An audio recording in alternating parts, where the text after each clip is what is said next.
Pension राज्य सरकार के निर्देश पर सभी विश्वविद्यालयों में लागू की गई। राज्य सरकार ने सिर्फ एक शब्द लिखा कि आप अपने जो संस्थाएं हैं, बॉडीज जो है, वेरियस स्टैट्यूटरी बॉडीज, वहां से अप्रूव करा करके इसको लागू करिए और हमें रिपोर्ट करिए। सभी विश्वविद्यालयों ने उन रूल्स को अप्रूव किया और गवर्नमेंट को कम्युनिकेट किया कि हमने पेंशन लागू कर दी है। उसमें एक क्लॉज छोटा सा है कि university will manage the pension.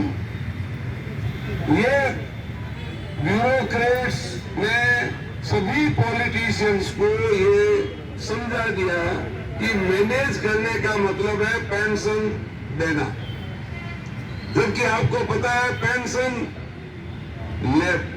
Fund देना और मैनेज करना दोनों अलग अलग चीज है।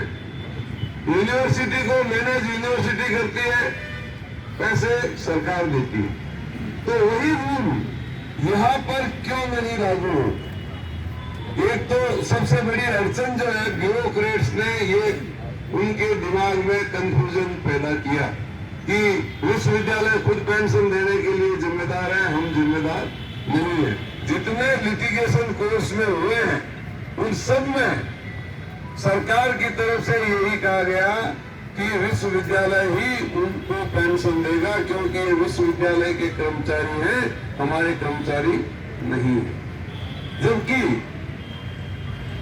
राज्य सरकार सभी यूनिवर्सिटीज को पहले ग्रांट देती थी, अब बजट देती है सैलरी के लिए। विश्वविद्यालय ही एक ऐसी ऑटोनोमस बॉडीज है जिनमें राज्य सरकार पहले दिन से सभी टीचर्स को, नॉन टीचिंग स्टाफ को सैलरी देती है। दूसरा कंफ्यूजन इसी ग्राउंड पे ब्यूरोक्रेट्स ने क्रिएट किया कि साहब अगर यूनिवर्सिटीज को देंगे तो जितने दूसरे अंडरटेकिंग है, कॉरपोरेशन है, उनको भी देनी पड़ेगी। तो हमने उस बात को भी क्लियर कर दिया कि वहां पर वो कॉरपोरेशन क्रिएट हुए, कॉर्पस फंड दिया, उसके बाद में उनकी सैलरी वो कॉरपोरेशंस देते हैं, न कि गवर्नमेंट। दूसरा डिफरेंस है कि हम एजुकेशनल इंस्टीट्यूशन है, वो कॉमर्शियल इंस्टीट्यूशन है।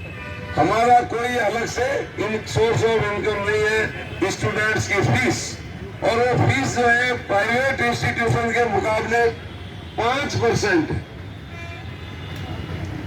तो इस कारण से आप उस कंपैरिजन को खत्म करिए। लेकिन ब्यूरोक्रेट्स ने पॉलिटिशियंस को जब भी नोट बना के भेजा, ये दो बातें डाल करके भेजी। इससे